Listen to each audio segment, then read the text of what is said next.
With different vans on the market, the Sprinter, the Transit, the Promaster, and the Nissan Envy, how the heck do you pick a van? Which van is right for you? Let's look at the different options. Hey you, how are you? If you're joining us for the first time, I'm Liz Bryant. We're Wild by the Mile on Instagram. Before we dive in, I know that you wanted my curry recipe that I mentioned in last week's video. I'm gonna post it on Instagram. Just click on that circle on the left part of my profile page. It's called an Instagram story, and it's gonna only be up for 24 hours. That's how long they last. Maybe you could even make vegetable curry for dinner tonight. Your most popular question this week, who filmed you grocery shopping? So here's the story. If you've been with me since episode 1, you know I own a video production company and I spend 2 weeks each month in San Diego filming. I have been completely overwhelmed, over my head, and stressed. Between all of my work video shoots and all of my YouTube video shoots, it's just gotten too much. It's like gotten out of hand where I've had to swallow my pride and my perfectionism and say, Mercy, I give up. I need someone to help me. I heard you guys were wondering, how does she film her videos if she's supposed to be solo? Is she even solo or is that just a lie? Where did I come from? How does she film if she's supposed to be alone? Do you travel with me? Do I travel with her? No. She hires me for the day and we go out, we go a little van adventure, whatever idea that she's come up with, whatever you guys come up with, really. And we go and shoot the shit out of it. We have some fun, we laugh, make a smoothie, cruise, hopefully she buys me lunch. When I'm out traveling, when I'm not here, I will still film these videos likely by myself. I'm just gonna have to see because this is all brand new for me. We're not even 2 months in. And I'm just trying to make these videos as good as possible and keep up with the demand, like post every Sunday while I'm doing my other work because I don't make any money off this. I don't even have AdSense turned on. I hope you understand. If you have any more questions, just ask me and I'll answer them next week. But for now, let's get on with the show. You guys have spoken and the vote is in. It was a complete split decision, like 50-50. The girls wanted self-care and skin routine, which we're gonna do next week. And the guys said, give us something for once. Let's see the differences in vans, Sprinter sizes, Promaster, Transit. So right now, we're gonna go on a big tour. Let's go. If you're standing inside the Sprinter, mine is 77.8 inches.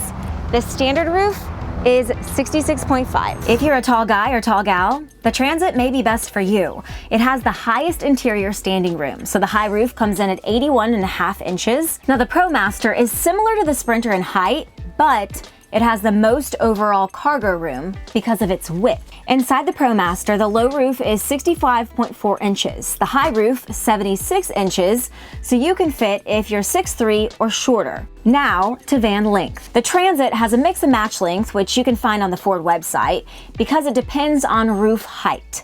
The shortest Transit is about 220 inches. The longer version ranges from 236 inches to 238 inches.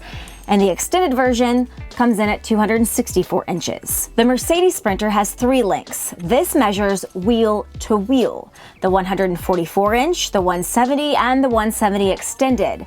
But the bumper to bumper length is 233 inches, 274 inches, and the extended is 290 inches. The Promaster has 4 options. Let's cover the 2 most popular ones. The 136-inch wheelbase comes in at 213 inches, while the 159 one measures 236 inches. Now to fuel options. The Promaster and the Transit both run on gas. The Transit has a diesel option for a steeper price, and the Sprinter only comes in diesel. In 2019, for the first time ever, Mercedes will release a gas option Sprinter.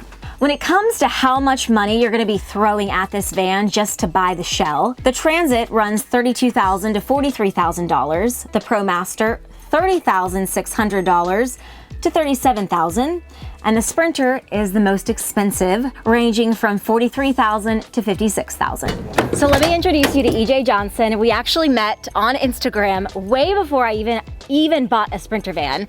I think I asked you, like, should I buy a Sprinter van? Yeah, and what size should I get? I prefer the Sprinters because we have all the templates. The quality of the German engineering is far superior. All the metal is good. This is our personal company van. It's a 2016 two-wheel drive 170 170 extended. So it's the 170 wheelbase with another 18 inches off the back. It has 100 square feet, 5.5 feet longer than yours. It's a great socializing van because so many people can sit with tables. There's another table that goes there. You can fit 2 beds in here, tons of overhead cabinets, a porta potty, 2 fridges, 2 burners, A large 6-foot galley.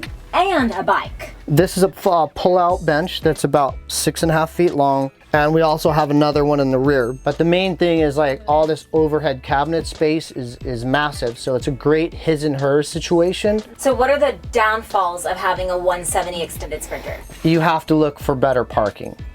You know, at the back of the parking lot, not front row. You have to be more cognizant going around corners because it's 24.5 feet long. Gas mileage is debatable. I'm not quite sure. Since it's 4-cylinder, I think I'm still getting close to 20. Would you buy a 170 extended again? In a heartbeat. I would get the 4-wheel drive version and I would get the 3500. They work really good in sand and snow. My van is the short Sprinter. It's the 144, but it's the high roof, so I can stand up in it and walk around with ease. It's all the space I need. I didn't feel like I needed a long one, and I didn't want to have trouble parking with the 170 or the 170 extended. Another reason for the Mercedes, the resale value. They're super expensive even if they've got 100,000 miles on them. They've been manufactured the longest. And how could I pass up a 4-cylinder van that's a turbo diesel that gets 28 to 30 miles per gallon. The first thing I want to know if I look at the low roof is, does it fit into a parking garage or normal size car wash? I am almost 5'3" and you can see I have about 2 to 3 inches to spare. If you imagine this van built out with overhead cabinets and then reflectics and soundproofing and insulation and then a ceiling, I'm probably gonna hit my head. Whenever I see van lifers have a low roof Sprinter that's built out, it's typically because they have a Sportsmobile pop-up top or a pop-up tent. For me, a low roof Sprinter would be something that I would pick if I was a weekender or if I'm just taking some road trips in the summer. And next, we're gonna go check out the Transit. I'm Brienne. And I'm Lacey, and we have the Instagram account, The Ladies Van. And we're the founders of San Diego Camper Vans. Ford is our personal van of choice. We like the comfortability of the drive mostly. The first reason I think we chose to go with Ford as opposed to Sprinter is because we don't know how to work on cars. We wanted something that we could take to any mechanic. Second reason is economical. It's way more affordable than the Sprinter.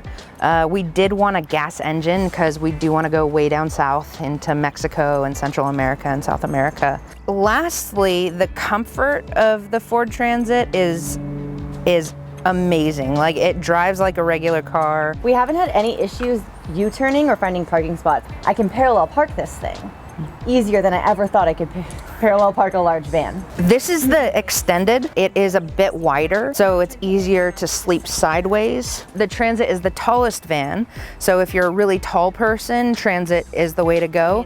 But because of the height and the way it slopes down, in the front it slopes down this way and it slopes in. But you can see how much curvature this wood had to take. Also, you can see the contour of the van shape here and how we had to scribe that out. For the build, like as a conversion company, Transits are by far the most difficult van to convert. So because of the height of the Ford Transit, we tend to build this style layout where we get a deck underneath, and then this is our bed right now, and it's in a bed, but we can turn this up into a dining table. So it ends up being 2 benches and our dining table in the middle.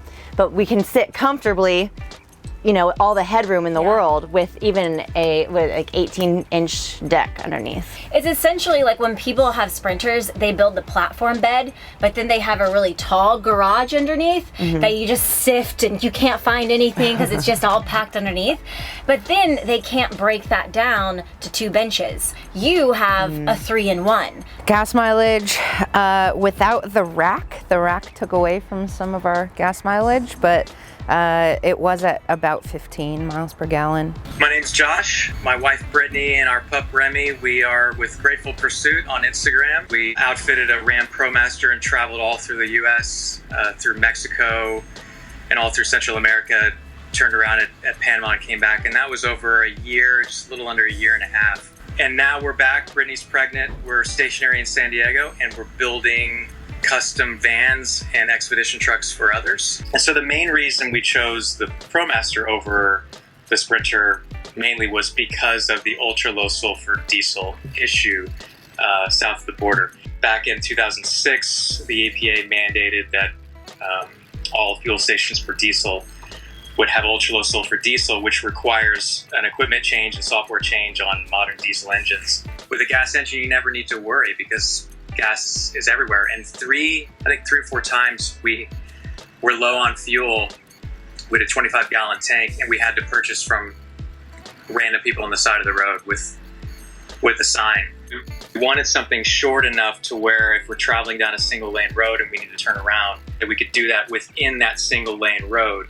And you can do that with a 6-meter van. Another reason was ferries tend to be cheaper if you're under the 6-meter length. And then front wheel drive. So we knew off-road was in our future and we didn't have any options for 4-wheel drive, but we knew it was capable, and front wheel drive tends to be a little bit better than rear wheel drive off-road.